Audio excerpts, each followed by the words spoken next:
Welcome to 50 Ways to Succeed at Work, where you hear stuff about ways to succeed even the most well-intentioned colleagues, advisors, careers officers and HR departments may never get around to mentioning. This is episode 6 of series 2. Chit Chat Chucker, how constant gabbing may harm you. Hamish is deep in work mode and loving every moment of it. Some people call it being in the zone. It's when everything seems to be flowing and you're being highly creative. At the peak of this experience, he hears, Whoa, you look so busy. Want to hear the latest from the front line? Okay, what's the news then? Hamish is too polite to turn down the interrupter, who goes on his way 10 minutes later. Now, where was I? Oh yes, it's... Sorry to interrupt, Hamish, but can I just ask you a quick question? Not really, well, alright then, what's your question? The new visitor remains making small talk, chit-chatting about a recent TV show and what he liked about it. Finally, left alone, Hamish attempts to resurrect that earlier feeling, being in the flow, of being highly productive. I need to get back to... Hello, Hamish here. What can I do for you? I see. Alright, I'll be there on Wednesday at 2 p.m. Thanks for calling. Now, hello dear. Yes, I'll be back home by 6 today. Okay, see you then.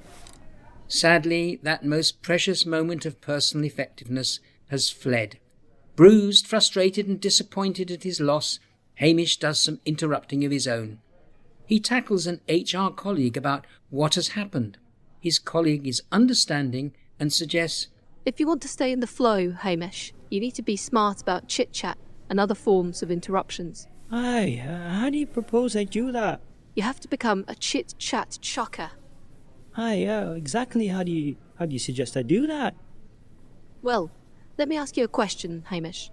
How likely is someone to drop by your desk to chat? Well, judging by how things are going, I'd say there's a good chance of it happening at least 3 or 4 times a day. I guess I should plan for it and find ways to stop it from happening the wrong time. Based on their talk, Hamish thanks his colleague for his time and starts on a strategy for dealing with the chit-chatters. Now, when he wants to be most focused, he sticks on a bright red baseball cap with busy written on it. On his desk, he adds a notice saying, busy right now, be free in a couple of hours, thanks. This strategy works for him, and others in the office start adopting his idea of wearing headgear to signal that they don't want to be interrupted either.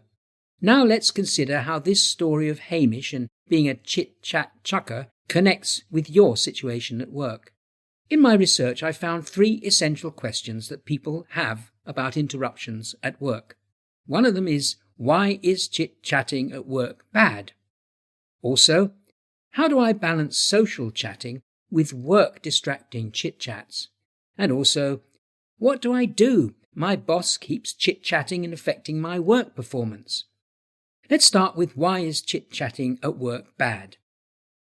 These informal conversations can interrupt workflow. They've even been called desk bombing, and they distract you from focusing on goals.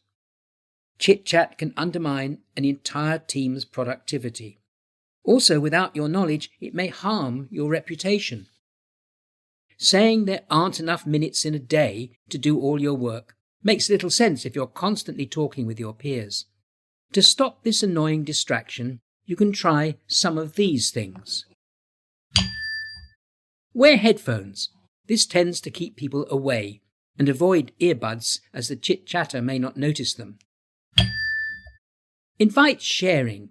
When someone comes up to you and starts chatting, ask them to help you with your work. Ask the person directly, is this important right now? I'm working on a deadline. Inquire, why are you telling me this? Do I need to know what you want to say? Use body language to show your disinterest. Find another place where you can work with fewer interruptions. Put a notice on your chair or desk telling people you must not be disturbed for a specific period. Raise the issue of chit-chatting with your team to discuss the solution. Ask to discuss the issue with your boss or supervisor. Come up with suggestions. Don't just dump the problem back on the other person.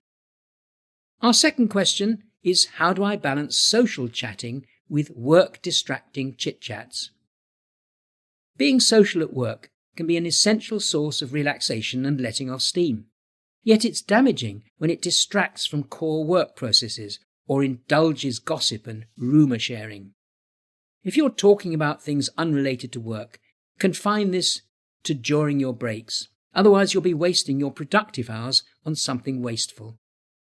Chit-chatting that involves gossip and rumours won't help your reputation. You may be seen as someone malicious, catty and untrustworthy. If you worry that you'll lose friends if you ask them to stop chit-chatting and interrupting you, then you may need to handle the situation carefully.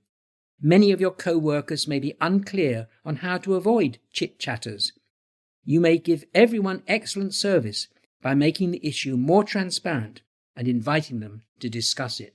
Being upfront about the chit-chat issue is a good strategy. Let people know you're busy and can't engage in chit-chat sessions. You'll see colleagues apologizing for intruding into your space and disturbing you. And the third question that I identified that people are very concerned about is, my boss keeps chit-chatting and affecting my work performance. Before you go to war over this, give careful attention to why it's happening.